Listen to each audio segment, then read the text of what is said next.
I see this happen way too often. You ask a question on your Zoom meeting and all you get is crickets and tumbleweeds, and you're unsure how to get your participants to actively engage with your content. You struggle to get them to turn on the cameras, and it feels like you're driving with a blindfold.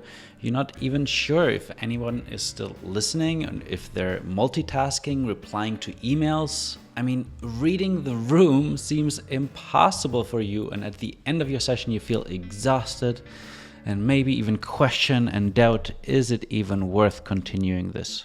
I'm here to tell you that all of these challenges can be solved. It all starts with intentionally designing moments of engagement and authentic connection, because if we don't design it, they will not happen. So come and join me for an epic learning experience in my next virtual facilitator training cohort. We start in September. I hope to see you there.